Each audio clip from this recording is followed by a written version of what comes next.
Day, my name is Nick, and welcome to another episode of the Brew Quest. Today's beer style is the Imperial India Pale Ale, also known as the Imperial IPA, and today's beer is called X-Raying Flowers by North Park Beer Company. Now, the Imperial IPA is sort of a catch-all for double and triple IPAs. I think a lot of the characteristics of the Imperial versus the regular IPA is an increase in hoppiness from the IPA, as well as increased alcohol. I think the base is around 7.5% to 10%, and I think some triple IPAs sort of exceed 10%. So I have a little excerpt from craftbeer.com, and it says, Imperial India Pale Ale Basics. The Imperial India Pale Ale features high hop bitterness, flavor, and aroma. Hop character is fresh and evident from the utilization of any variety of hops. Alcohol content is medium-high to high and notably evident with a medium-high to full body. This style intends to exhibit the fresh, evident character of hops. So funny thing is that I've actually had, I guess, a beer that would qualify under Imperial IPA, and that beer is Pliny the Elder. That is a that is a double IPA from Russian River, and it was okay. A lot of people say that's almost probably one of the best double IPAs you'll ever have. I thought it was just fine. I think it's because at the time I wasn't really into IPAs, but maybe as my palate has become a little bit more refined, hopefully I can tolerate the bitterness. But let's get to this beer that I have for this style example. So X-Raying Flowers is a double dry hopped hazy double IPA with an ABV of 8.5%. This beer is also 16 ounces, so this is a pint. This beer is also hopped with Citra Incognito, Citra Cryo, Nelson, and Galaxy. And this beer was brewed by North Park Beer Company here in San Diego. Now, I don't know that much about North Park. I hear they make excellent IPAs, or excellent anything hoppy, and I hear they make excellent stouts as well. I haven't had anything for them because mainly most of the stuff they put out tends to be IPAs or doubles or triples, and I'm just not really into that. So this is my first one. I saw this at the bottle shop and I decided let's give this a go. So it's going to be hazy, so I know it's going to be opaque and not clear, but let's check it out. I'll be right back after the pour.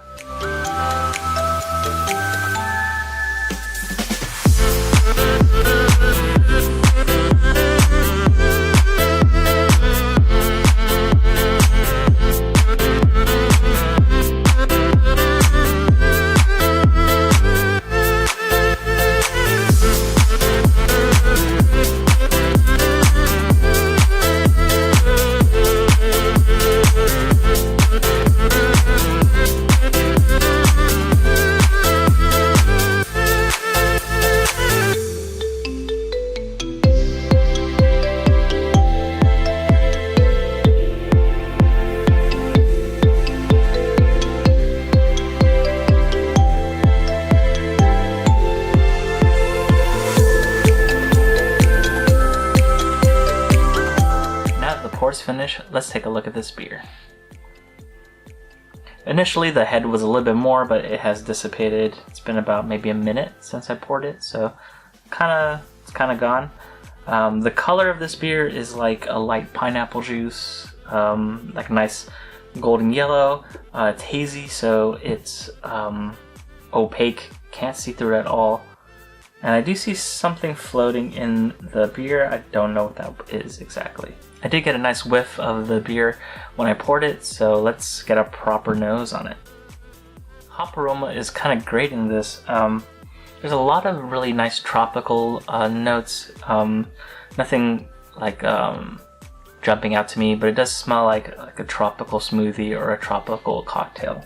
Maybe something like pineapples, or not necessarily guava, not necessarily mango, but even like a nice citrusy smell to it as well. I surprisingly don't smell the alcohol. It is a, what did I say this was? An 8.5%. So I don't actually get it on the nose. But like I say about all IPAs, they smell really good. Let's just find out how it tastes. Cheers. At the time of this tasting, this beer is about almost 2 months old. It was canned on 8/19/2020, so August 19th. And so far, it's okay. I'm not really digging the flavors on this one.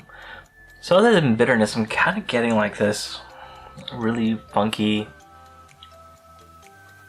taste going on. I don't know what it is. I don't know if that's the can, if the can's too old. I don't know if that's the hops they use or anything. It's something unpleasant, and it's not just the bitterness. But this beer is very bitter, at least for me, and I can tell you right now, I'm not digging this style. Is it terrible? No. If you're looking for hops, this is obviously a style for you. And I'm wondering where I would put this on my list. I know it's not high, it's probably going to be somewhere low. So I tried probably an American IPA over this. I think that was the Two Hearted. Definitely take that over this. Barley wine, dry stout, Belgian quad, American barley wine, Saison, Belgian triple, American amber lager. I think I'm going to put this around right after the American amber lager.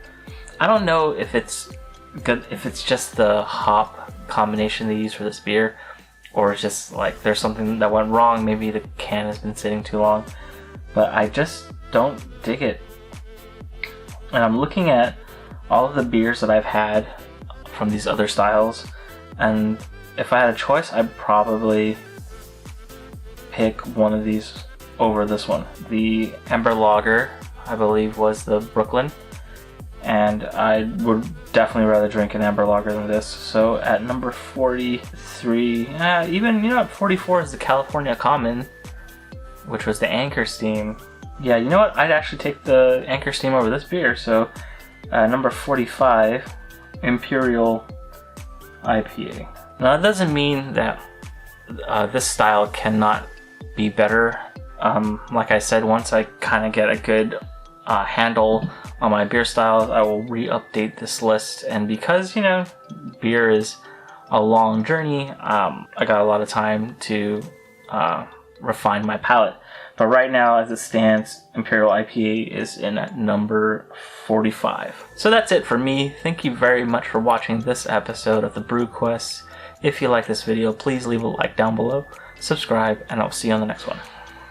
Cheers. This beer is not bad, it's just not for me.